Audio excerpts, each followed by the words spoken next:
Assalamualaikum. So hari ni saya nak tunjuk sikit lah apa makanan halal yang selalu ataupun yang common lah saya cari dekat Jepun tu. So ni dia kalau guna halal Japan tu dia boleh tengok recent search lah.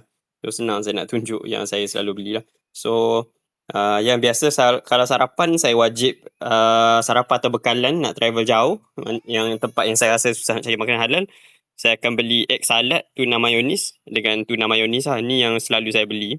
Yang ni dengan pancake lah. Tiga ni kot. Oh, ada satu lagi. Roti. Ni. Roti atas ni. Ni yang sedap lah bagi saya. Saya makan tu sedap lah. Tapi jangan terus beli. Kalau boleh scan dulu lah. Sebab kadang-kadang dia setiap serving itu dia lain. Dia punya rasa, dia punya bahan dia. So scan je. Walaupun kita datang scan je. Nak selamat.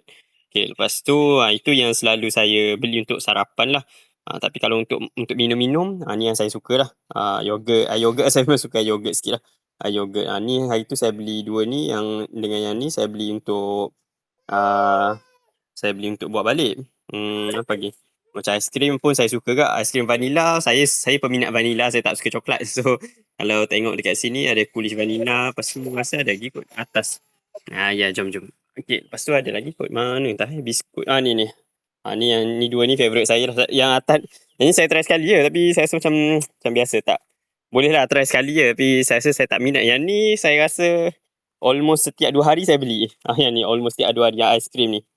Aiskrim ni almost setiap 2 hari saya beli. Okay, lepas tu rasa tu je kot. Yang lain-lain ni saya beli untuk souvenir. Ni saya beli kat Donki, kedai Donki, dan Konbini ada kat 7E ada juga. Cuma tak semua yang ada kat Konbini lah. Macam coklat Maggi ni ada dekat 7E. Cuma yang lain ni banyak macam Pocky yang ni semua ni banyak dekat Donki lah. Yang lain-lain ni rasa tak ada apa sangat kot. Tu je lah. Dalam masa yang sama, kalau guna apps ni, nanti boleh tekan dekat bahagian listing. Korang tulis kategori lah, pilih lah. Boleh tulis sini kategori. Kalau kata nak cari onigiri kan, tulis lah onigiri tak keluar. Kata nak cari, sebab biasa onigiri satu tu je yang biasanya halal. Memang yang tuna mayonis. Tuna mayonis. Contohlah kalau kata nak milk kan, susu sebab saya suka makan susu. So tengok milk. Okay, milk ni tengok sini.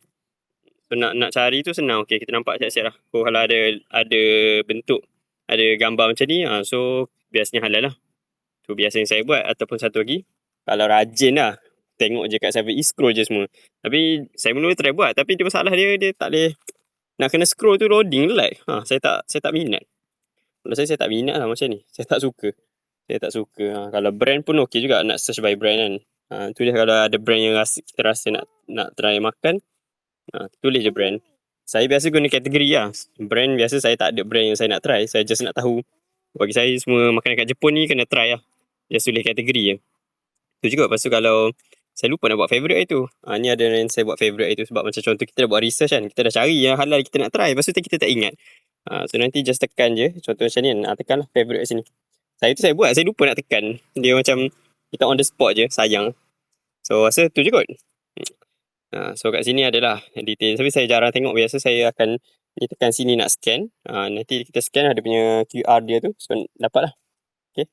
So rasa macam tu kot sedikit tips guna apps halal Japan. Okay. Nanti apa-apa just tanya je kat WhatsApp di bawah, right? Assalamualaikum.